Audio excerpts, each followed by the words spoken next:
This drum was never meant to be beaten, but when it was, the spirits answered. Long before the cities rose and the roads were carved into the earth, there stood a village called Umukara, hidden between tall palm trees and red clay hills. The people of Umukara believed that the land listened, the wind remembered, and the ancestors never truly left.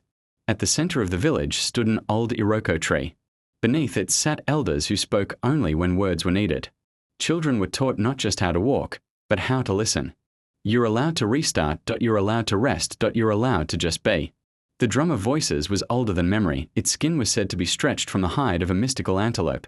Its wood came from a tree struck by lightning but never burned. Only the chief drummer, chosen by the ancestors, was allowed to touch it. When beaten, the drum did not call dancers. It called truth. It warned of danger, guided lost souls, and spoke to the spirits beyond the river of life. There lived a boy named Kofi. He was not the strongest, nor the richest, but his ears were sharp and his heart curious.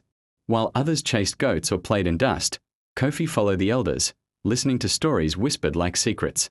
He often sat near the sacred hut, staring at the drum, wondering what voices slept inside it.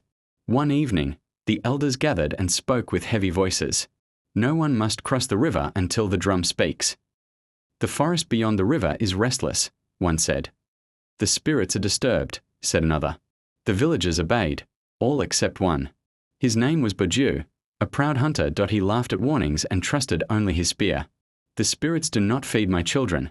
I will cross the river and hunt. Despite the fear in the villagers' eyes, Boju walked into the forest. The drum remained silent.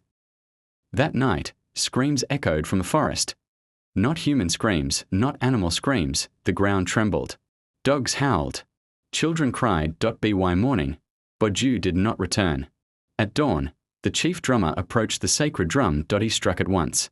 A voice rose, deep, ancient, and trembling. Balance has been broken. A soul is trapped. Only a heart without greed may listen. The village fell silent. The elders turned to Kofi. You listen more than you speak, they said. You see more than you desire. Kofi's knees shook, but he accepted. He was given a charm and a warning. Do not beat the drum for yourself. The river shimmered like glass. As Kofi crossed, whispers filled the air. Voices of the past, the forgotten, the proud. The drum on his back grew heavier with every step. The forest tested Kofi. Hunger tempted him. Fear chased him. Voices promised riches. Each time, he remembered the elders' words and walked on. Kofi found Boju, not alive, not dead, wrapped in vines, eyes filled with regret. I did not listen, Boju whispered. The drum could have warned me. The spirits offered Kofi power. Beat the drum, they said, and rule your people. Kofi shook his head. The drum is not mine. Kofi beat the drum, once, not for power, but for balance.